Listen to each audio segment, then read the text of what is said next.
Hello everyone and welcome back to the NPC Dungeon. If you've been to this channel for a while, you'll know that I like to sum up the ideas and concept that I discuss in a concise kind of way, so that my videos are shorter and more convenient and easy to follow. Today's is going to really kind of follow this tradition and follow this theme, as I have 3 tips for ending an adventure in the campaign that you're running. Quick disclaimer, this is not about ending a campaign. I have videos all about ending campaigns, how to do epilogue sessions, and even first sessions and session zeros. I know that 3 points may also not sound like a lot, but I really do think these are super important and sum up pretty much anything that I can say about ending an arc or an adventure or a quest or whatever that you have in a D&D campaign. Anyway, I've drawn on for quite long enough in that intro, ironic considering I was just talking about how I try to be concise in my videos. Put all contradictions aside, let's get started and let's learn something.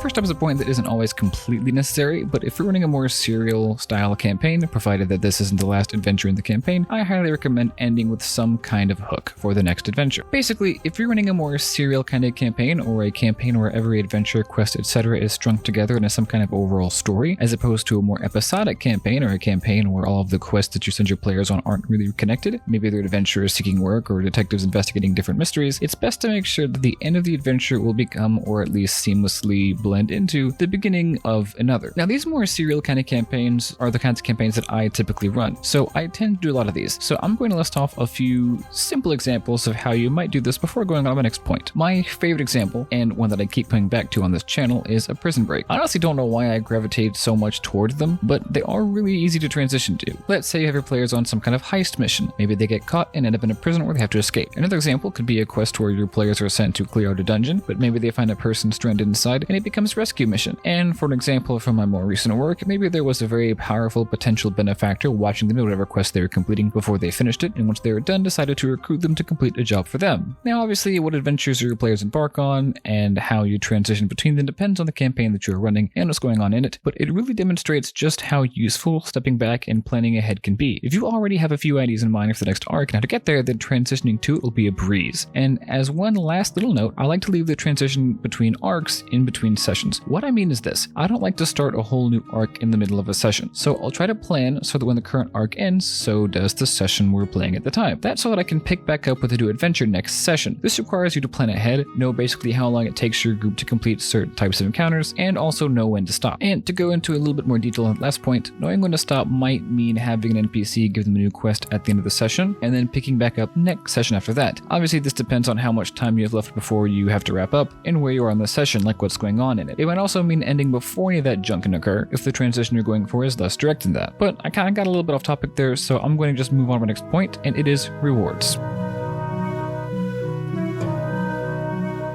Now, obviously, you want to reward your players when they complete some kind of adventure or quest, but does that reward specifically have to be treasure? No, not at all. In fact, most of the rewards that I give my players aren't material at all. They might instead find important information, or meet an NPC, or finally go to a location they've been wanting to go to for a while. And that's just a few. Again, what you do depends on your campaign, and you can really get creative with it. Let me know in the comments how you reward your players. I'm looking forward to hearing all about it. But another thing that I like to do is kind of fuse the rewards with the story, so that whatever they earn naturally flows out of the campaign instead of just kind of being thrown at them. I find that this is more immersive. Here's an example. Let's say your players have to go and clear out a dungeon or something. Let's say they hear about a long since sealed away cache of weapons locked inside. You can position it near the end of the dungeon, so that it ends up being a kind of reward for a job well done at the end of the quest. If you have your players going to a party, by the way, I just released a video all about how I run party encounters, so I'll leave a link in the card as always. But if they find themselves at a party, they may get into trouble and have a certain renowned NPC help them in the end. You may also at a party have your players learn something pretty important in their investigations there. And those are just a few examples, but I want to end this point off with one more idea, and that is that it's probably best if you follow through on whatever rewards that you set your players up for at the beginning when you gave them the quest in the first place. Maybe an NPC promised them gold, or they set out to find information. Now, I already know what you might be thinking, and yes, there are certain NPCs that will try to swindle your players, and points in time where information might be muddled, and your players won't learn exactly what they set out to. And that's fine every now and then, but just don't overuse it. So whenever you do end up deciding to do that, make sure that you plan for it. For example, your players may try to attack the NPC who shorts them. Give the NPC a reason why they didn't pay them in full. This could even lead further into the story and end up being a really interesting adventure hook for later adventures. Same thing with the missing information idea. Where did the information go? Why isn't it there? Your players may try to investigate that and hunt that down as well. And speaking of adventure hooks, the first video that I ever made was all about adventure hooks, so feel free to check that out if you want. I will warn you, the quality is not that great, as it was the first video I ever made, but I still think the information's kind of good in it, so check that out if you'd like. I'll leave a link in the card as always. And with that, I'm brought to my last point, and that is, make sure that you tie up loose ends.